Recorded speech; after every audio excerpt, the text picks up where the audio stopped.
showing it's actually doomed, so there's no problem there. So we do play that profile. Another thing I told her, she said, no, it's a few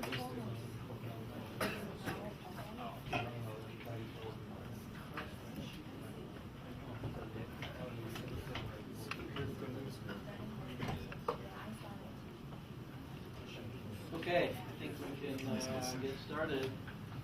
And so I'm glad to have Tim Smith with us today. He had to cross the park. How did you get here from the train? You did the train? Sound like a German. I confess I didn't walk. Anyway, Tim is my neighbor in the Central West End. That's important. And he received his undergraduate degree, BA, in biology from Duke University. And I remember he had some papers with Mel, right? Mel Lieberman, yeah, that was actually later, but The late Mel Lieberman. yes. And Randy Rasmussen. And so he did his undergraduate in biology and then went to Oxford, where he received his Ph.D. in physiology. Dennis Noble was there at the time. And after that came back to Duke to receive his MD. The rest of his training was all in Harvard, Beth Israel, for fellowship and all the rest of the training. And then he came to Barnes Jewish, where he's now on the staff and faculty in medicine division of cardiology. And Tim is a combination of a scientist, clinician. I think in recent years, most of his effort is in the treatment of people with cardiac arrhythmias. And he'll tell us today about new directions and new development in the treatment of ventricular tachycardia. So thanks for coming to speak. Thank you very much.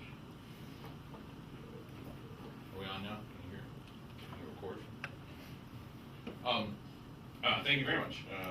So a lot of this is going to be clinical. Some of it's going to be old as background. I'm afraid, especially for clinicians in the audience, it may be a little dull, but I don't want to miss things. So here's our opponent for the day, ventricular tachycardia. This happens to be one of our sort of more common scenarios, a patient who has a history of big anterior MI. With a little aneurysm formation, it's even more impressive in imaging than it is on these EKGs. So last one I'm going to say about this DT, but just to know what we're starting with. And so here's what I do want to talk about. We'll do a little bit about mechanisms because it affects everything else. In terms of treatment, there's nothing new in there from my point of view. And talk a little bit about conventional treatment strategies so you'll know where we're starting from. And then the new stuff I want to talk about is sort of related toward catheter ablation and mapping of VT, which is obviously closely associated with ablation. Some different strategies that are available and required, and their limitations, which will give us an opportunity to then talk about some trends and opportunities that are new or somewhat new in the approach to the whole thing, with a couple of cases that'll show some of that stuff. I hope as examples. So clinically, I like to think of the different mechanisms either being focal, which means they're coming from one spot, spreading through the rest of the heart, and that's one heartbeat or one VTP, and that's all it is. There are a couple of different kinds of that. I'll come right back to that. And then the other option is reentry, which I at least consider a lot more interesting, and is frequently associated with myocardial scar or from other processes of scars, but may not be fixed boundaries that allow this reentry to happen. And we'll go into a little more detail, but they may be functional heterogeneities in the muscle. There are subdivisions of this focal thing. In the clinical world, if we can find a target that seems to be causing everything, we don't care too much about what this is. We just would like to kill it, and we'll be happy. But abnormal automaticity, frequently seen in ischemia, triggered rhythms related to impaired calcium handling, which may also be related to ischemia, but also other problems, including drug toxicities and everything like that. Triggered is the term that means that you need an action potential to get another action potential, and it relies on after depolarizations, which we can show a little bit of. So automaticity, most cardiac cells, under some conditions at least, will have a tendency to automaticity, meaning in phase 4, this depolarization that may reach or may not reach threshold, at which point an action potential will happen. There are a few things that can change that. Ischemia or drugs or other disease processes may affect the resting potential, how deep it is, the actual threshold or the slope of these things, and abnormal automaticity, which looks just like other automaticity except possibly faster, is the result. And if this is fast and it's coming from the ventricle, that's VT. Trigger mechanisms are more complicated and much harder for me to understand. Basically, they are broken down into being related to early after depolarizations, EADs, or delayed after depolarizations. You can see the early ones are early in the action potential. And if there are a bunch of them, these may propagate throughout the rest of the ventricle, and that's VT. Often polymorphic VT because it depends on how they're conducted. And delayed after depolarizations are delayed. And they're after the action potential, but they too may repetitively fire or set up other rhythms.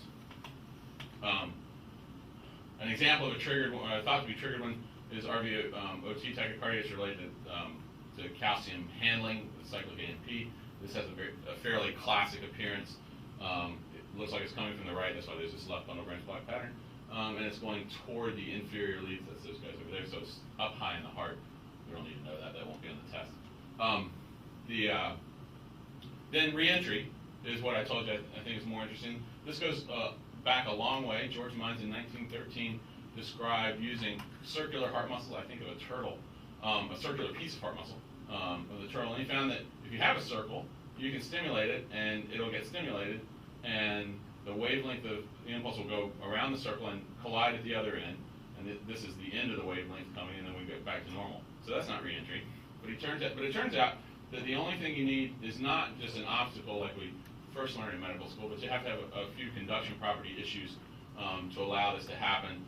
If I'm not mistaken, the C stands for clamp or something like that. So if you wound part of this, you may get temporary block here, and if this blocks but can recover while there's slow conduction around here, then the head of this wavelength will activate this in what we would call a retrograde pattern. And if this wavelength here will fit in the circle, this will keep going around and around until something else stops it. And if this is part of the heart, then each circle is going to be a beat, and that's going to be VT2. So here's a less schematic version of this, although still somewhat schematic. So these are slices of the ventricle with a big black MI in it.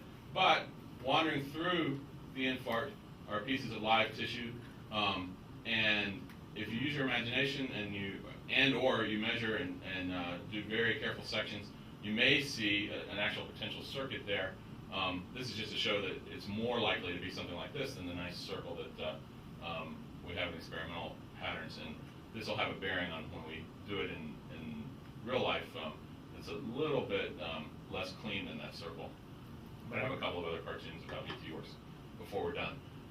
So, therapies for VT, and again, we're not getting into the new stuff yet, we're talking about conventional therapies. First thing, shocks, which is cardioversion for VT. Keep in mind that VT may often deteriorate into fibrillation, and so defibrillation is a nice thing to have available when you're going to treat somebody for VT. Medicines, antiarrhythmic agents, and then ablation. All ablation means is to destroy something. So what we mean is destroying the offending tissue that's allowing the VT to happen. So one at a time. Shocks, this is now our sort of favorite method, at least in the clinical world, for treating VT. Because we can implant these really expensive defibrillators really easily and charge people a lot for them. And they will be with the patient the whole time, obviously.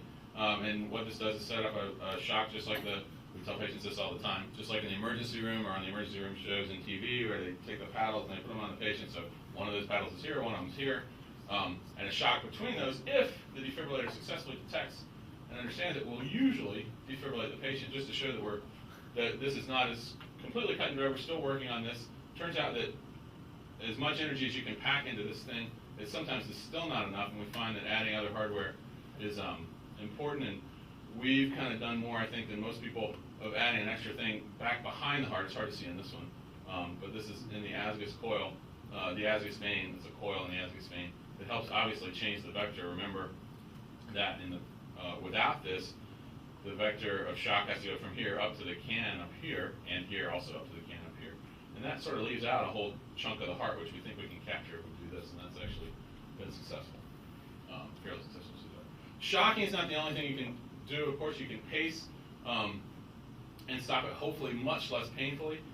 This is a patient who really, really, really did not ever want to get shocked again, especially for VT, which he tolerated pretty well. So he would walk in with his VT happening and didn't necessarily need to be shocked.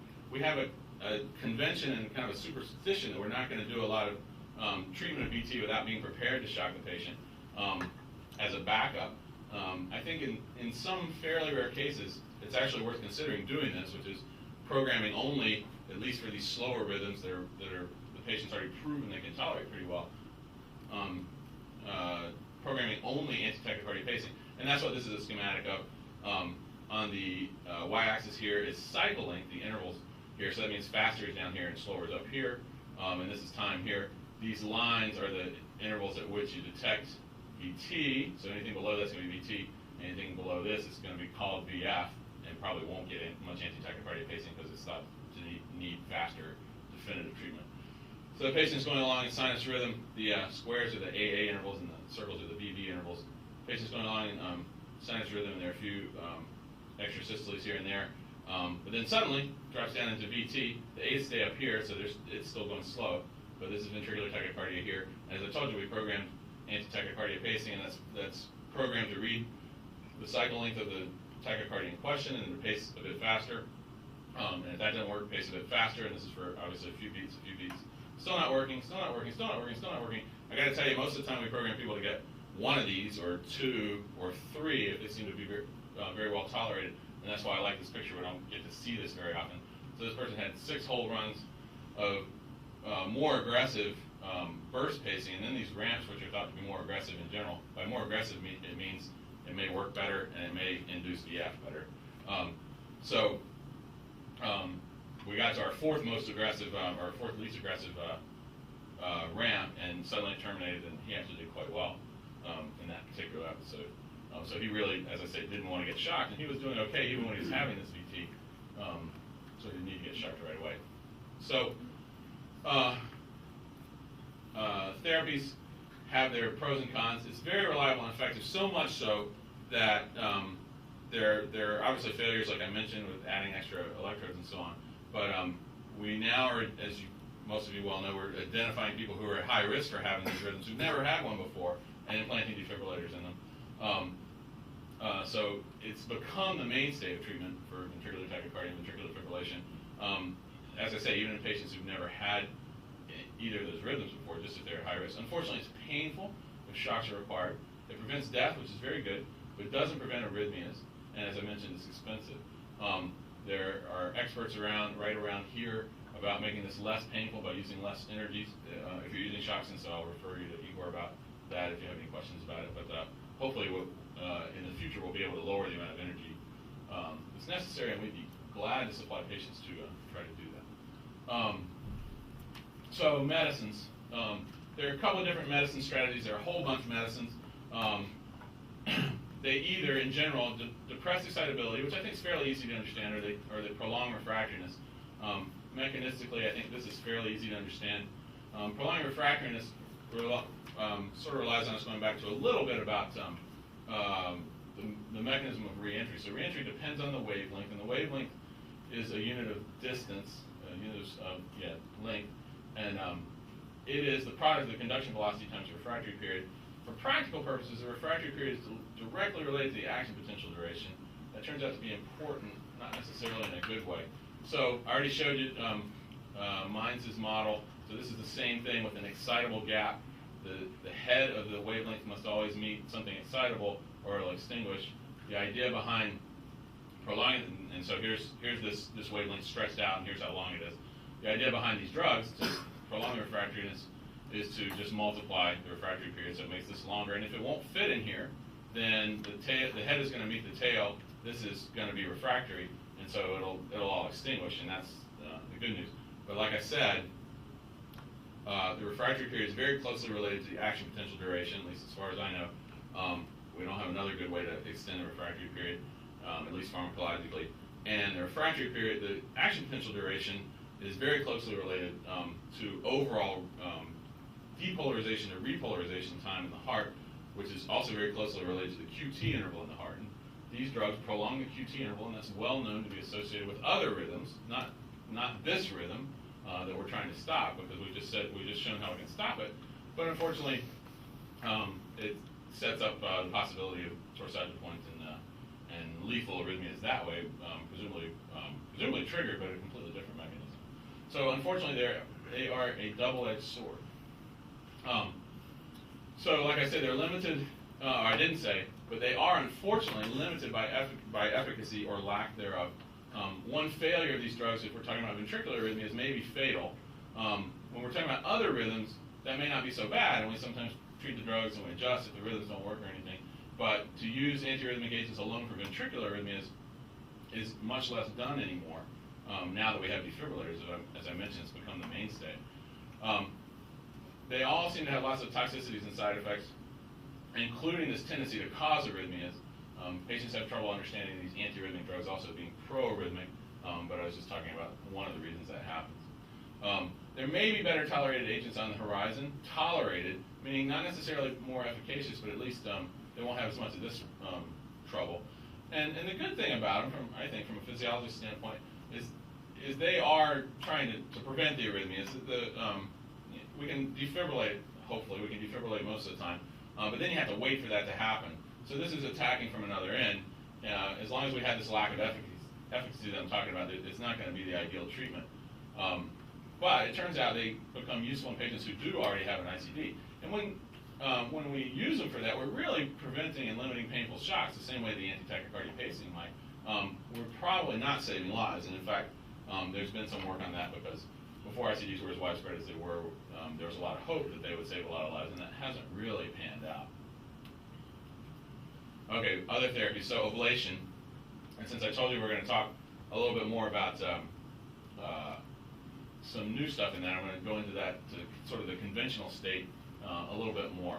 So this is activation mapping. So to find the thing you want to ablate, you're going to have to map it, or you're going to have to try to find out where it is, because you can't ablate the whole heart, and then you won't have a heartbeat at all. So this is activation mapping old school, and in this we have VT up above.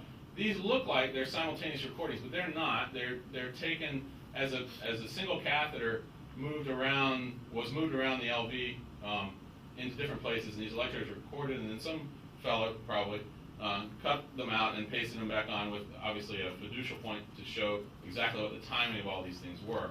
And so that's how activation mapping used to be. In fact, we didn't do this online, and we made a mental map of where this site is going to be the earliest thing I've seen. So now I'm going to look at these other sites. Oh yeah, this one turned out to be earliest after all. In this case, we're looking at earliest, and this is obviously coming before the QRS, giving us a hint that something may be happening there that's pre-QRS and may be causing the whole rest of the thing. So what we would try to make in our mind is a map that looks like this. Now, since that's old school, this is new school. This is a person with a similar tachycardia that I showed you as second there in the EKG, but it's thought to be a focal tachycardia coming from the RV outflow tract. And this mental map, and now we can make a not so mental map showing spread of activation. The red is early and the purple is late. So spread of activation, the red obviously is the site where we think this is all coming from. If we can kill that, then maybe we can kill the rhythm. That's exactly what this is a picture of. You don't have to have CARTO mapping or this is electroanatomic mapping to be able to do this if you can generate this map in your mind.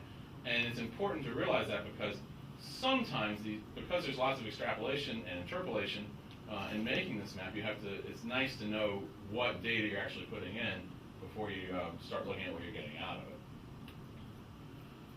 CARTO, though, is very versatile and can show you cool movies. This doesn't look like a movie, but it is actually a movie of the same picture, so it can show propagation through, in this case, the right ventricle.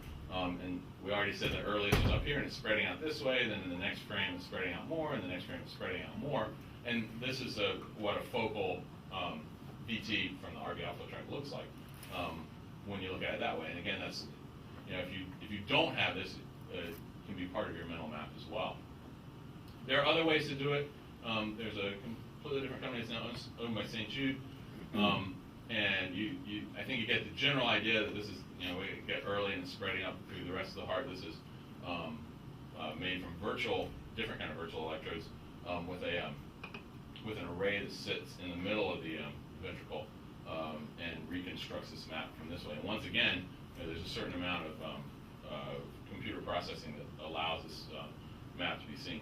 But you can also see the catheter on this map, and if you can put the catheter down here where you think the problem is and ablate it, that's what activation mapping is all about. For activation mapping and for entrainment mapping, which we're going to talk about a little bit, you need to have the rhythm to actually assess it. For pace mapping, is a way to especially approach one of these focal arrhythmias without having the patient constantly in this rhythm. This does assume that you have the rhythm. This is VT here, and this is after hunting around for a long time. Somebody found that if we paced at a certain site when it was a focal rhythm, we get a picture that looks pretty much exactly the same, and that gives us high hopes that ablating in that area is likely to be successful. So that's the whole idea behind pace mapping. It's really designed for, and people get this confused, it's really designed for these focal arrhythmias I'm talking about rather than reentry. And as you see, they need to be monomorphic, they need to be consistent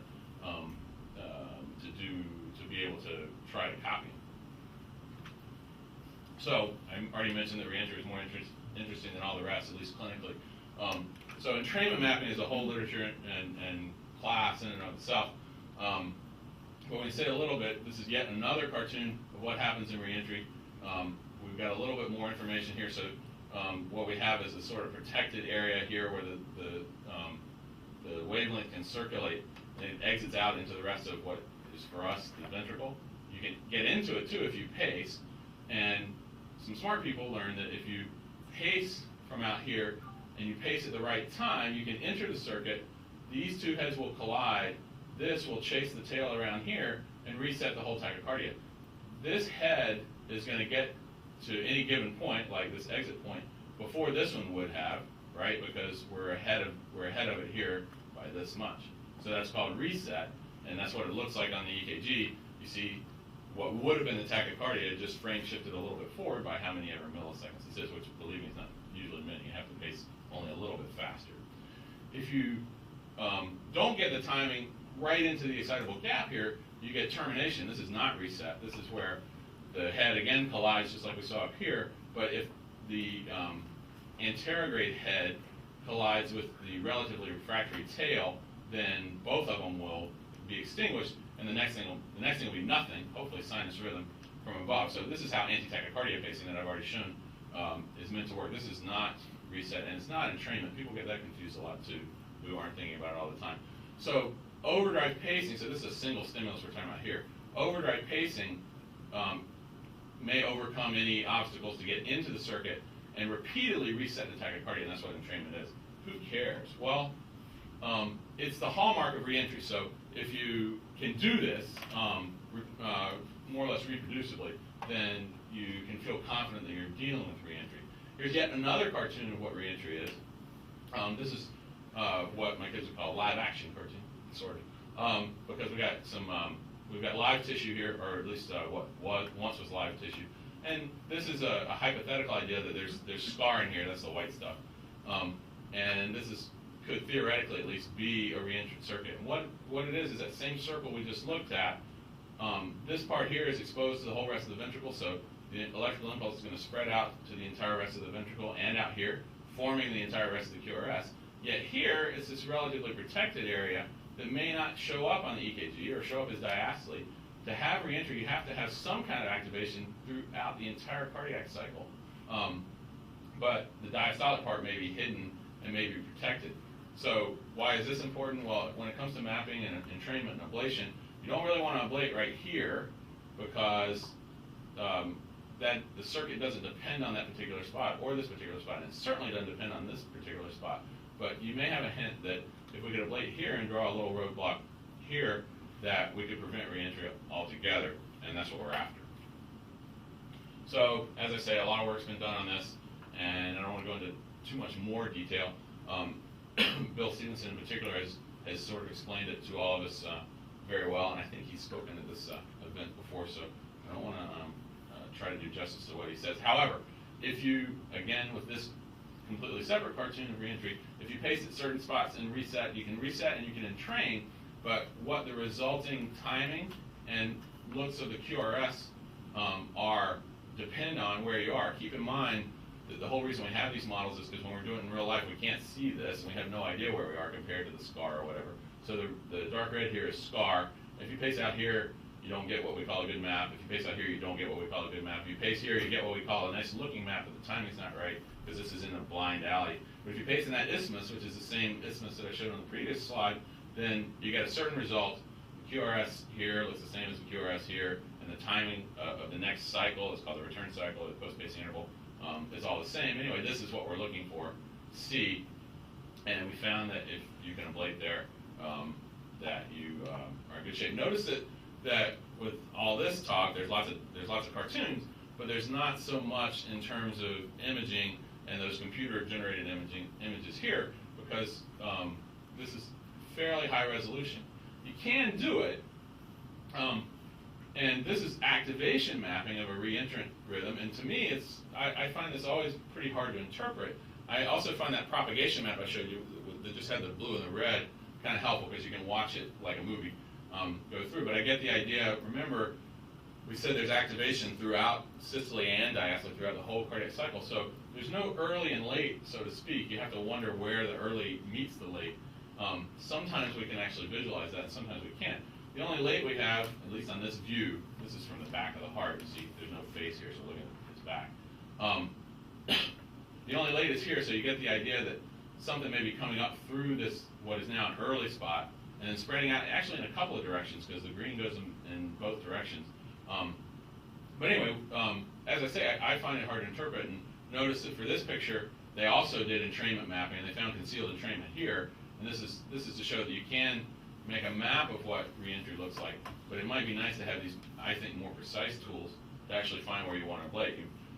Occasionally we can see an isthmus here because they do vary in width, but we could draw a line across here. But frequently we think these isthmuses are several cells wide, not several centimeters wide. So if you're getting the idea that it's nice to be able to combine these tools, then that's good because we do that a lot.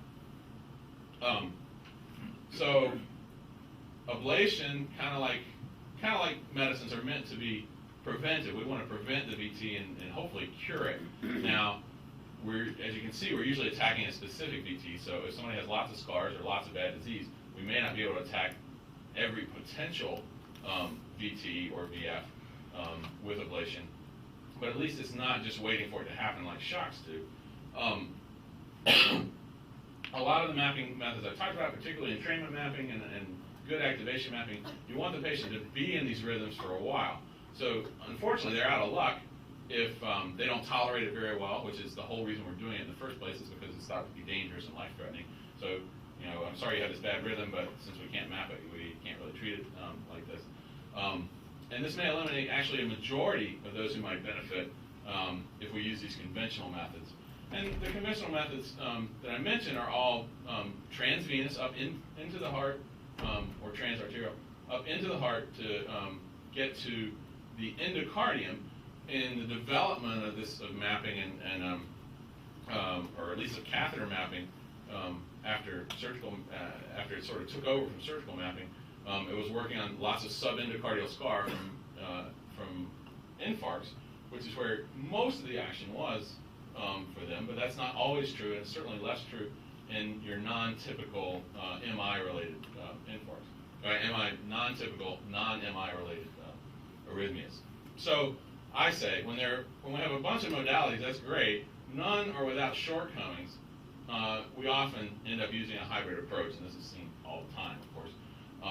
For us, for rhythmologists, if we think somebody's at high risk, whether it's because they've had a VT or a VF or an arrest, or if they're high risk because they have a terrible heart or have lots of scars from their MI, ICD has now become pretty much the standard thing to do. That's, as I say, even in the absence of having had an arrhythmia, we think this may be worthwhile, or is worthwhile, in at least many patients, despite the cost and despite having to undergo a procedure to have it done and everything like that. So what happens next? If they seem to be at very, very high risk to have arrhythmias, we hope the ICD is going to save their life. That's great, but then we know they're going to come back and say, that really hurts. Or they do come back and say, that really did hurt. And so at that time, we talked about adding a medicine. Remember, we said the medicines are going to be preventive. And if that doesn't work, we'll increase the medicines. If that doesn't work, we'll change the medicines, or we'll add one medicine to another, and we'll mix them up. And sometimes that all doesn't work either. So we get to the point where we say, well, let's try to ablate this. And then I talked about some of the drawbacks of ablation, including having stable rhythms and everything. So we've often reserved this till the very last. And that's what may be changing since we have some new things. So I said newer because you're going to see that everything's not as new as I'd like to think it is sometimes. So substrate mapping is one thing. Can we see where arrhythmias are likely to originate? We don't have to actually map the maybe we don't have to actually map the tachycardia itself. If we can kill whatever that is that might cause an arrhythmia without doing a lot of harm to the heart of the patient, then wouldn't that be worthwhile? This is actually not new. So Mark Josephson and his group published this picture in 1984. This is before there was any catheter ablation at all, or catheter mapping. Well, there was catheter mapping, but not ablation. And said that we've seen that the substrate that can cause arrhythmias and the substrate that we operate on is different electrically, physiologically, than normal substrate. And so this was put together the same way as that first activation map I showed you. Somebody pasted these underneath the QRS, and you see that there's some abnormal, long, more or less fractionated electrograms comparing to normal, and some very long, very fractionated with even late things here. And empirically, he saw that that these were related. These seem to be related to where the VTs were coming from and where treatment was done surgically or otherwise. So just to show that I participated in this thing, so that was in '84, and he I think was really, obsessed is a bit strong, but he was really into making this happen so that we could try to ablate people, try to treat people who've had these life-threatening rhythms even without having to generate those rhythms. So, and this is a substrate map from the sort of early days of CARTO mapping. This is a really odd view of the heart. This is kind of the inferior, posterior wall in somebody who had an inferior MI. This map is a sort of what nowadays I think people would call it a typical substrate map, where we look at the voltage, the amplitude of those potentials, and we know that scar amplitude are not very big, and so they get red. And then as you go into more normal tissue, you get to other colors of the rainbow. So as we saw from the previous slide, he was also convinced, and I am too, that the length of the electrogram was also an important parameter. So this represents a whole lot of work, because what I did was went offline, this is afterwards, and measured all the electrograms in question and then reset them to how long these electrograms actually were. And what this shows is that it correlates fairly well to where the inferior scar is these are longer broken up electrograms, and these are more normal, shorter electrograms. And I'm not sure if we showed that it could be a new or different tool, because to me it looks like it correlates fairly well, so we might as well use this, which is a heck of a lot easier to measure. And to my knowledge, we can't quite do this online yet, although people have been very interested in fractionated electrograms in the atrial fibrillation world. So there is some talk about being able to do this, at least in the atrium, possibly online, just as quickly as we generate this map. So these maps are made point by point, and so all these points in the scar area are those white things. You can't see the white ones elsewhere as quite as well.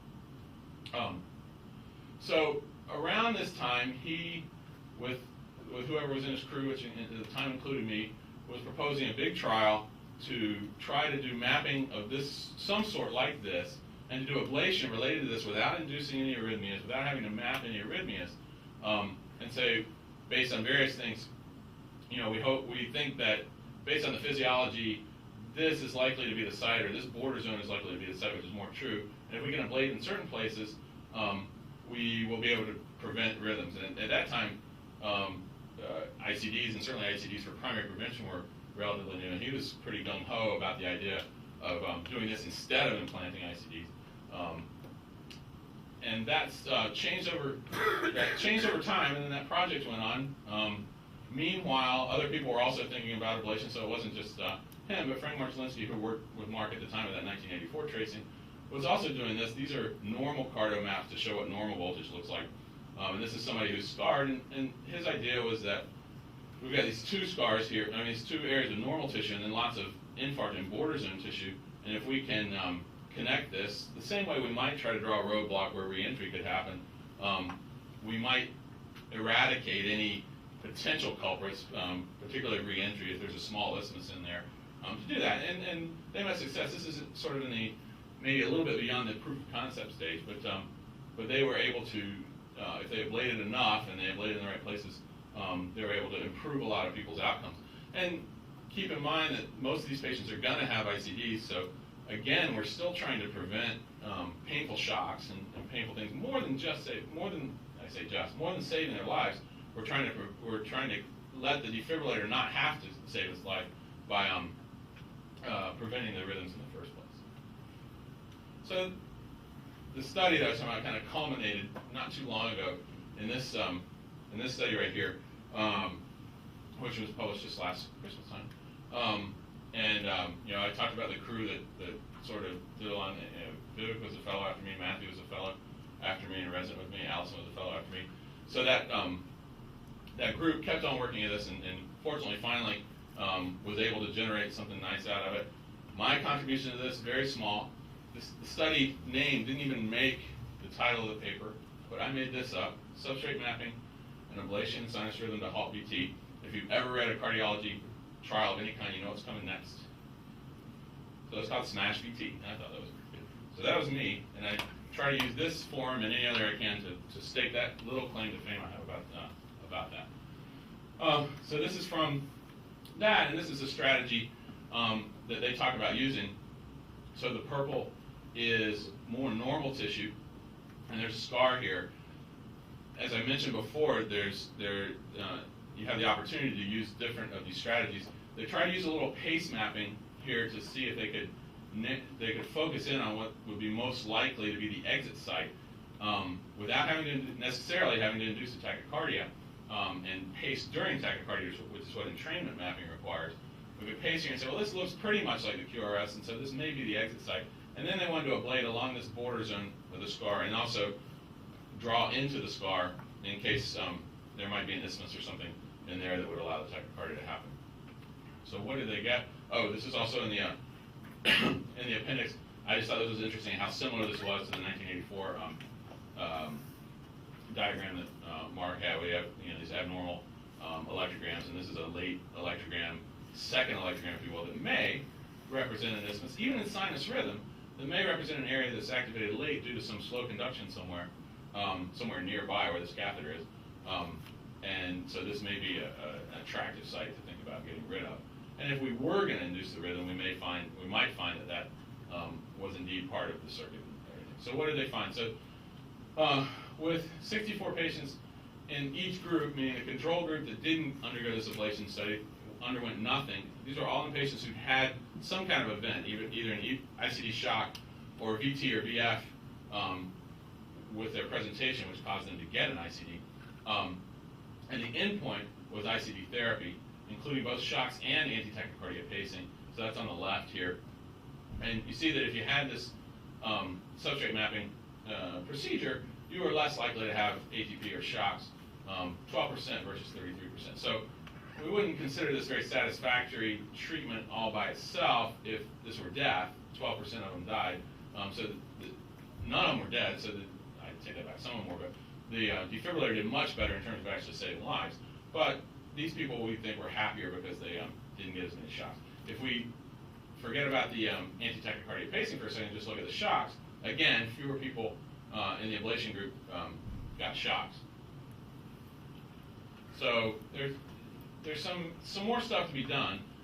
There were small numbers. There were 64 patients in each group. They took a long time to enroll and used actually a lot of centers.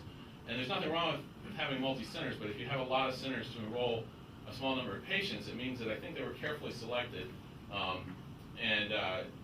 it obviously brings up questions about how generalizable it is and how many people we actually want to do this on. I don't think any of you want to sign up to have a substrate map and ablation done yet. But patients who are particularly high risk, or patients who are getting a defibrillator, are getting closer to that. Patients who've actually had an event are getting much closer. All these patients had ischemic heart disease. I've talked more about ischemic heart disease than others, but some of these mapping strategies certainly can be used for other kinds of heart disease. But this, again, raises the question about how generalizable it is to other situations. They didn't compare with what I described to you as the conventional strategy. After you get your ICD and then you have problems, you get an antiarrhythmic drug or two, or a bigger dose, or three. They didn't compare directly with what we would consider conventional therapy. It was really against nothing, which may be the initial therapy. But if there were more problems, we would add an antiarrhythmic drug. Fortunately, there's no significant difference in mortality. Some of these patients, these patients were clearly very sick and at risk of dying, so there were deaths over 2 years. No quality of life data. Remember I said that fewer shocks was likely to improve the quality of life. They didn't actually prove that with the quality of life thing. We certainly think this is true. And I think most important of all, it's opened the door for more substrate-based mapping procedures and ablation for people who get, or even who are at very, very high risk for ICD shocks. I think that over the years, even while this study was being done, before it was published, we've been more likely to think about taking somebody to the lab to try to ablate their VT, and if we couldn't have them tolerate their VT, to map it carefully, to think about doing this more, or to incorporate substrate mapping into the strategy. Now I think not only that, the door's probably open to do some more studies that may address some of these questions as well. So that's substrate mapping for now. So another thing that we think has the potential and already has been extremely helpful, and I'm a little sheepish to talk about this since there are a lot of people here who know a lot more about it than I do. Non-invasive high-resolution electrical mapping, or ECGI, electrocardiographic mapping. So as I understand it, we collect a large number of body surface potentials using multiple electrodes, not just 10 like we use for a 12-lead ECG, but 224. We use a lot of math and engineering and computing and stuff that's way over my head to compute the epicardial potentials, and using some kind of image of the heart itself that's specific to that person, by the way, we apply these epicardial potentials and make a map, and maps even prettier than some of the maps we've seen with the mapping systems. And we can see isopotential maps and isochrone maps too. And here's what they look like. In one patient, I like this example. This is a patient who had this very slow ventricular rhythm. We can almost call it VT when it's going fast, and if it's a little slow, we call it slow VT, but it's really not tachycardic at all. So as you see, it's labeled nicely BBB. Those are the VT beats. And then A is actually a sinus beat that's interspersed. So A is what sinus rhythm looks like on ECGI, and B are what these VT beats look like on ECGI. And we see here spreading across the right ventricle, so this is an AP view looking from straight ahead, more or less, across the right ventricle and down, while going up the left ventricle anteriorly. So this is a view that looks the heart from the tip onward, or from the apex straight ahead. We see the same thing here, but we also get a hint that things are curving around here. And if we look from a more or less left lateral view or left posterior view, we can see that it looks like it's circulating around something, and we see that same thing here in this other view. So this is highly suspicious that it's reentrant, and it's reentrant. We know this from other data that it's slow, and it looks like there's a very large excitable gap because these sinus beats get in here. And we were able to also apply some of the more conventional things I've already talked about and ablate, if I'm not mistaken, in this area and draw a line up to the mitral valve annulus and stop this very slow VT from happening.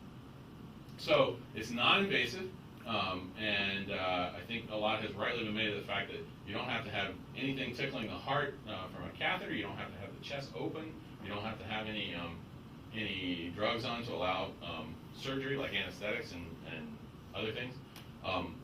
It's epicardial, and nicely, I think, for us, and for what we're going to talk about a little bit more, is that it can predict whether the real origins or the sites of interest are epicardial rather than endocardial. I've already told you that catheters help us endocardial for the most part better. But if we know something's epicardial, then we can take action with that in mind. Multiple beats can be imaged, but each beat, as I understand it, is separate, and that brings us pictures like we just saw, where we can look at one beat that's sinus rhythm and one beat that's not. I understand that we're more able now to do this really real time, which would mean be a tool that we would use in the lab at the time that we were actually doing stuff. If we can get the pictures and have them as quickly or more quickly, since it's only one beat, more quickly than we generate those other maps that I showed you, that would be really, really great. Registration, and I don't know much about where this stands, so forgive me if I'm way behind the curve. Registration is a big catchword, especially in the atrial fibrillation imaging and mapping world. The pictures you just saw are fantastic, and what we'd like to do is be able to, using computer, test. Did I turn this on? There you go. Using whatever tools we have to know exactly what this point here means on this screen right here in relation to the patient's heart on the table in the lab, and where we have a catheter in comparison to that. You say, well, we know where it is. It's here in the inferior lateral base. So we can do that with words, but if we want to really steer the catheter there using this wealth of data that we have, then we really need to be able to superimpose this picture on the pictures that we generate in the EP lab, whether it's fluoro or whether it's these other maps that we're showing. The CTs that I already mentioned, or MRIs, or however we do it, can be really helpful with that. And yet, at least in our AFib experience, we haven't found it to be as accurate as we'd like it to be. So I think that's a big, maybe a big step. If we could do that and image where the catheter is located, that would be great. This may be asking for more than we need, though. If we can really do it real time, like a beat at a time, we could easily just pace with that catheter and look at an ECGI map of that pacing beat, and we see how far we are from where the other site of interest that we have is. So either really real-time beat-by-beat mapping, which to me sounds like an awful lot of computing power, but may be doable, or perfect registration would be areas to strive for. And I think we're moving closer to that all the time if we're not already there. Another thing that is that we're making progress with, I think, is happening more and more is actually, I mentioned epicardial and the fact that ECGI can tell us a lot about the epicardium, is to put a catheter on the epicardium and do that. So the first VT mapping was done in the OR, and that was all epicardial. It wasn't all epicardial, but obviously we could get to the epicardium probably better than the endocardium.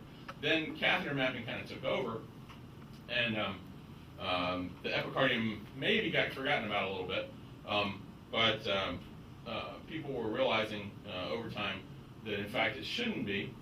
This happened in Brazil, and I think the reason it happened in Brazil is because there's a lot of Chagas disease in Brazil, and Chagas disease causes a cardiomyopathy and causes ventricular arrhythmias, and they tend to be epicardial or subepicardial. I show this paper to give these guys credit. They have a lot of nice pictures, but I think we have a couple of pictures too, so I'm going to show them instead. So as an example, I'll show this one case of a guy who's 46 years old. He didn't have much medical history. He went to see his ophthalmologist to have his conjunctiva evaluated. At the time, in the office, he fainted, and this was very sudden and very scary for people, so he underwent a big cardiology evaluation, which is what happens when people faint. And it was not normal. There was a lot of ventricular ectopy, lots of ventricular beats, and they were complex. They weren't just coming from one side or monomorphic. And he had enough evaluation to get a catheterization and know that there was no coronary disease. And then he saw an electrophysiologist, and further monitoring was the first step, as it so often is. And this is fairly rare, even though we order these ambulatory monitors almost every day. This guy, the guys at the other end of the monitor, the other end of the phone, said, "You're in VT. You should go to the hospital." And they were actually right. And he was doing fine. It was a well-tolerated VT, but he was admitted. And in the hospital, he had a lot of sustained and non-sustained VT, and it was fairly complex. Again, it seemed to be coming from different sites. So there are a couple of issues. One is what the heck is causing this, which is a lot harder actually. And one is what can we do about it? And we already found out that he didn't have any coronary disease. He hadn't had a big MI. We try to pull out all our imaging guns when this happens. And he did have an area that was just not normal in his heart. It's actually a pretty big area.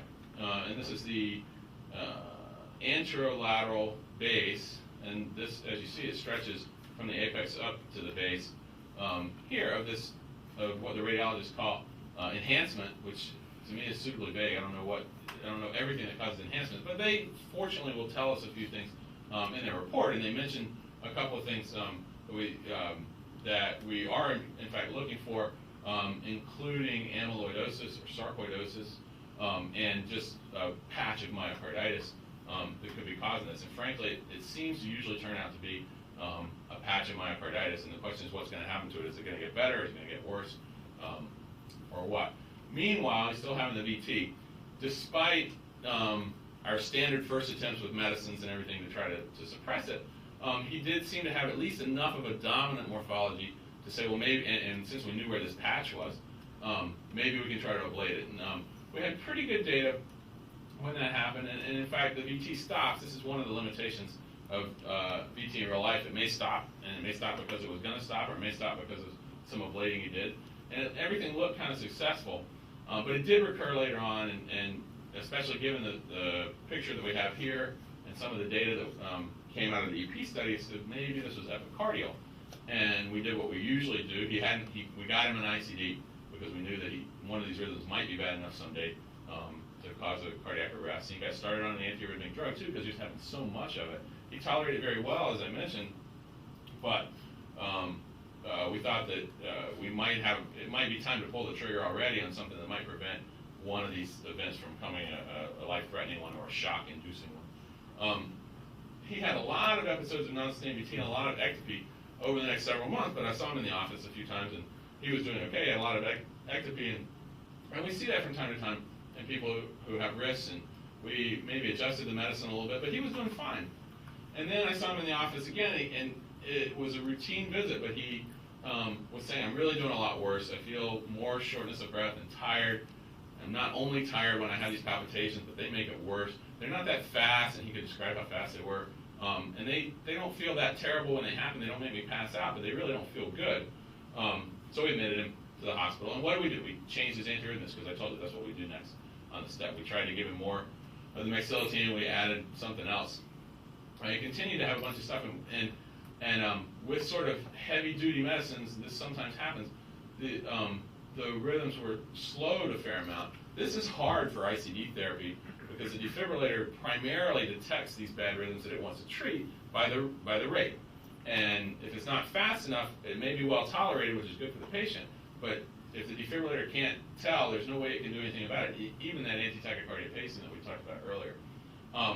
So based on this, and based on what we knew about the EKG when he was having this, we said, let's see if we can do an epicardial ablation. We knew something about it from that day before. Mm-hmm. So what kind of cycle lengths are you talking about in terms of being well tolerated, and then in terms of being more symptomatic? So we in him, before we gave him so much meds, his heart rates were in the 130s in the VT, and maybe 110s, and they fluctuated because he had more than one, unfortunately. We got some more meds on it, and he would have some of the slow VT like that other ECGI case I showed, and they would actually go down below 100. Initially, they were mostly non-sustained, but they would be faster than that. They'd be more in the zone that I feel comfortable with a defibrillator in the 160s, 70s, 80s kind of thing. As you know, if you exercise, you can get your sinus rate up there fairly easily, especially this young guy. So that's a problem in and of itself. We think we're pretty good at programming to distinguish the difference between life-threatening and non-life-threatening rhythms. In that case, we had slowed him down enough.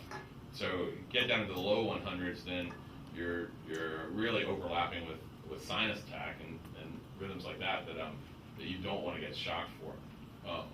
And then we slowed him down even more. So that's what happened. So Tim, why maxillotin is a late blocker? So why maxillotin? We only have a few, remember? We only have a few to choose from. We were hoping that whatever this patchy thing was causing hyperexcitability of some region or regions that the maxillotin might step on, might suppress. It was, I think, we're not so good at analyzing exactly what might be going on, exactly what drugs you use, like you would with the Sicilian Gambit, because we don't have most of those drugs that are on the list anymore, because they cause too much mischief. And we end up, and when I talk to the fellows and the residents about antiarrhythmic drugs, I tell them that we have many fewer drugs than we used to have, and we end up choosing them based almost more on the patient and their comorbidities and the potential toxicities than we do on the actual rhythm, which I've always found kind of paradoxical, but it turns out to be true. So amiodarone, for example, has long-term bad effects, and when we see somebody who's young, we automatically put it at the bottom of the list, although we don't not use it. In fact, we did give him some, I think. Sotalol is less of that, and may become a first choice thing. He may not have tolerated it very well. I can't remember for sure. And so maxillatine often comes next if we think it'll do some good. And it seemed to. So it's, as you know, in the old days, it was empiric. You just start one of these drugs and wait for a while and see if you can induce the rhythm. If that didn't work, you let it wash out for a while. All this in one hospital stay. So we did a short version of that, I think. So is there any rationale of using beta blockers in a patient? And then we use beta blockers in everybody that we can, in just about everybody that we can. So because of that very axiom that I just mentioned, beta blockers almost never cause any serious toxicities or problems. They're very safe. I tell patients this all the time. They're very good for the heart. Any heart, good hearts, bad hearts are good for the heart. So they're almost always on the list, unless the patients go slow, too slow. And he's got a defibrillator that can pace perfectly well, so he's not going to do that either necessarily. So I'm pretty sure he was beta blocked, and so I didn't mention that because hopefully we consider it second nature. Sometimes we forget, so that's worth keeping in mind. So people who don't put needles into people very often may not appreciate this, but we often find, I find this picture a little alarming. So this is a needle to try to get access into the pericardial space, but not the intracardial space.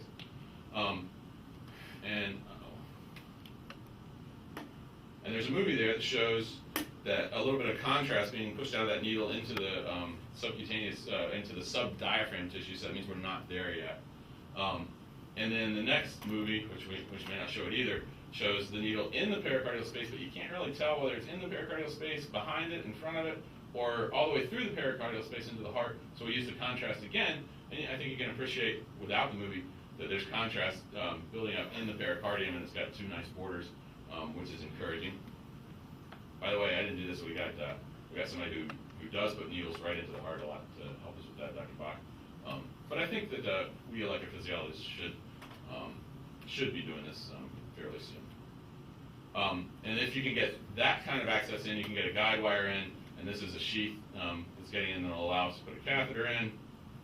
And then here's a catheter. And interestingly, it's amazingly mobile. This is a patient who's never had surgery before, so their pericardium is not all inflamed or scarred or anything.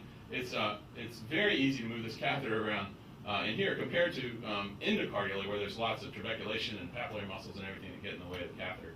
So it's fairly easy to move the catheter around and navigate here.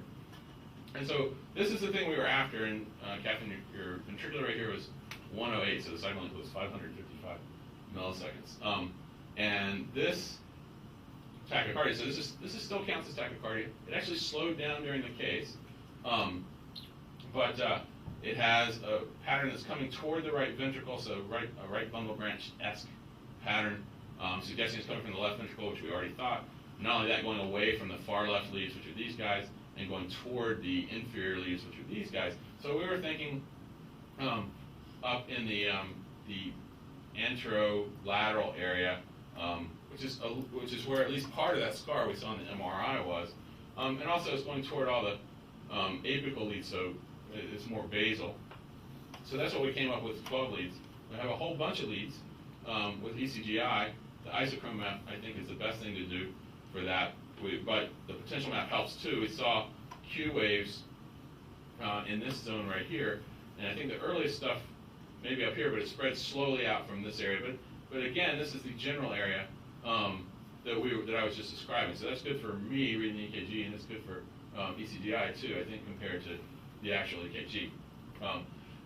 By the time he got all these medicines, he had, and by the time he got down to the lab anyway, he really only had this rhythm. He had bunches of others, and we had ECGI maps for some of the others too. So I couldn't entrain this. It was very slow. It didn't look like it had a typical excitable gap, although it may have. It was just extremely long, which is why it was slow. So we basically reverted to pace mapping. So here's the tachycardia in a different format, in a faster sweep speed. And we were trying to map around that area that I just showed you on the ECGI and get pictures like this that we hope looked a lot like it. At the time, I said this was very good. It's not very good. It's okay, and the precordial leads aren't exactly right. This one's pre-ablation, so you know that I thought it was at least worth trying to do some ablation. And it's a little bit better if we compare lead by lead to these. It's not as nice as that one I showed you at the very beginning, but this is a pretty good match, and we start thinking that we were barking up the right tree, at least in this situation. So we try to bring all our tools to bear. So this is a CARTO map of the same area, and you can see the red area here. So this is, remember, pace map is a focal, we're treating it like a focal arrhythmia, and it's spread from here outward. I kind of showed this slide just to show a technical limitation. We moved our catheter around the epicardium here, and you'll see there aren't any points in here. This is a slightly different view, but that's the same underside there. So CARTO wants to make a chamber out of this, and that's wrong because we didn't go to the other side of the chamber. So just as a technical detail, we can edit that a little bit. And this looks more like the shell that we actually did map in the epicardium. And then you can manipulate the picture around. It's all lots of fun. This is all Toy Story type graphics. So we can see this very well. And we can see how it spreads out from there. These are very late if you get far away. And if you bother to go around to the other side of the heart here, you'd see it even later. But this was that same general area. I hope you can appreciate that. If we tilt the heart down, we're up in this anterolateral basal area that I just described to you on the ECGI. And things seemed to spread out from there, and the pace map was, as you saw, fairly good. And so we did some ablation in that area, and it ultimately went away and just stopped. It didn't come back. It wasn't, I think, the beautiful thing we like to see, where the patient's in the rhythm, it stops, and it's gone for good. We did have that happen a couple times. It just wasn't always gone for good. And then when it was gone, it didn't come back, at least after waiting a long time for that day.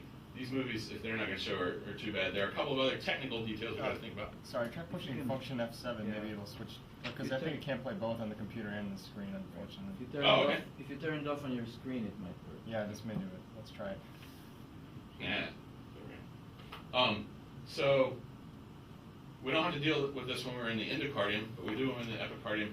The phrenic nerve runs right somewhere over the epicardium. The phrenic nerve innervates the diaphragm, and so if you ablate where that is, you're going to have no diaphragm working after that. So if you pace there, yeah, it does work. You can see the diaphragm done. So we always have to worry about that when we get to the epicardium. Similarly, and something else on the epicardium is very important, is the coronary arteries. And so we want to make sure we know where they are.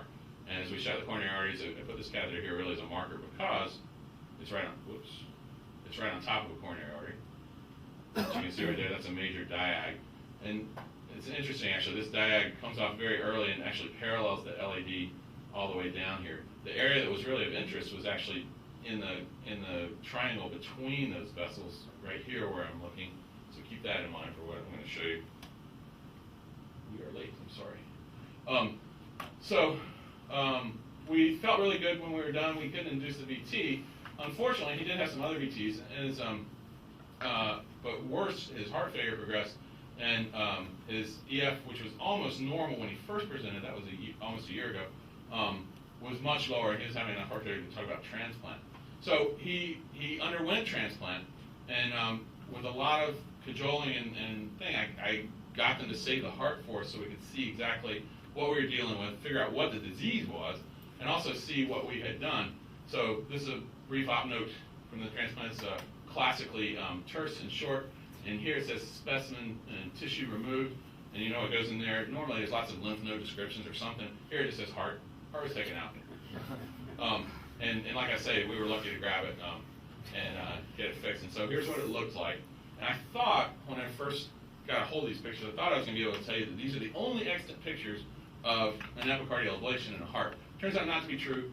Dr. Souza, whose paper I showed you before, had a Chagas disease patient that was already listed for transplant that he ablated, and then, just like me, except he did it first, carefully got the heart so he could see it. But this looks like the exact region we were talking about and where it was. The LAD runs right down here, and it's buried in this fat, I believe. And then that diag I was talking about is right here, so that makes sense that it's right about in that area. This picture may show it up a little closer. There were several lesions that we applied in there. And one of the big questions about epicardial ablation is there's fat on the outside of the heart. Fat's a really good insulating material, so the question is how much ablation are we able to do? Some people who've done more of this say, it's not that big a deal, and some say, well, we worry about it, but we try it anyway, which is sort of what we were doing. Oh, also, this is really scarred looking here. I mean, this is Well, what's the abnormal. pathology of that? Did they Sorry? diagnose this patient? Yeah, we're coming to that. Oh, okay. I don't know if I've got the best pictures for that. But so there's scar sort of running throughout here, and under the ablation area, I think I can convince myself that some of this is ablation, but some of it's also the scar that we were talking about. These are closer up, and this is scar here, and the ablation right here, more the same. So this is just showing down here. Now we start to see this really demarcated area that we think was ablation. Some of this bloody part here may have been insulated, may have insulated this area from ablation. And then this area is very thick, very dense scar. And that's this here, which the pathologists think is ablation. But inside that, and also elsewhere in the heart rate, there's sarcoid. Oh, okay. There are lots of non-caseating granulomas that were consistent with sarcoid. And nicely for us, and for the fact that we think we did something to this VT, is in here, they say, are ghosts of granulomas and ghosts of giant cells that are consistent with the sarcoid. So we'd like to think that we ablated part of the heart that was actually diseased and possibly actually causing the arrhythmia, and that's why that arrhythmia at least went away. So we feel pretty good about that. And so at least we have what I think are the only extant pictures of epicardial ablation and somebody who had sarcoidosis who got a transplant. Here's more of the same. These round whorled areas are really dead. You see no nuclei or anything here. But they call them ghosts of sarcoid. So I went over time, so I'll summarize quickly. We know about defibrillation and ICDs. Shocks hurt, expensive, doesn't stop arrhythmias, less physiologically satisfying, I think. Antiarrhythmic drugs are good for people who are pharmacologically and physiologically interested, but breakthrough of a lethal arrhythmia is a serious problem. Side effects and toxicities in proarrhythmia are serious trouble. We talked about mapping and ablation and limitations, and these new things I think are some of the leading edge of what I think we can hopefully do a whole lot with as time goes on. And if I were running a lab, or if this were one big project, I think everybody who worked. But there are people to thank, especially the ECGI crew, and I'm sure there are lots more of you that I don't know to name. Our senior fellows in the EP lab who do all this work and do all this got involved with it too, just for a chance to do more work. My partners on the faculty, and this is our lab staff here. Sorry I went over time. Thanks very much. Thank you, team, for giving us a clinical perspective, and I think Catherine has a question.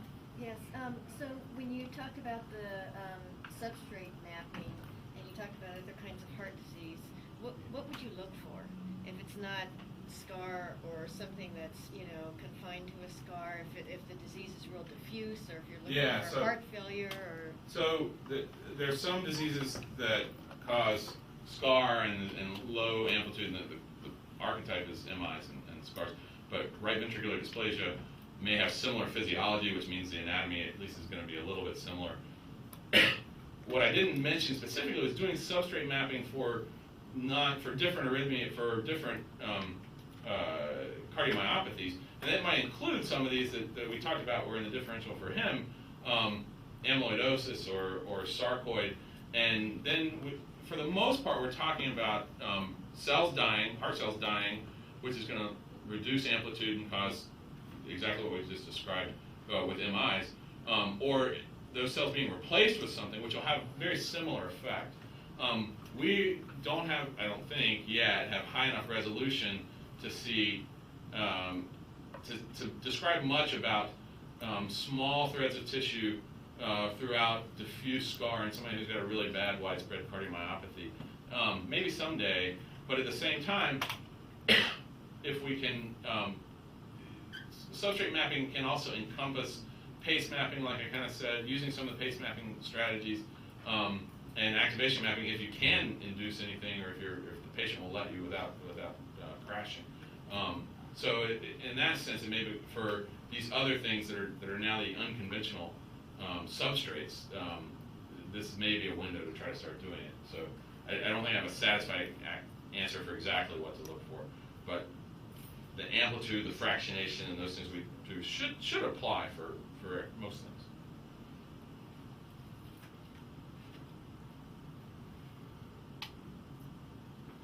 So it seems like, at least with these imaging therapies, it's very specific to the patient, very specific to that particular instance.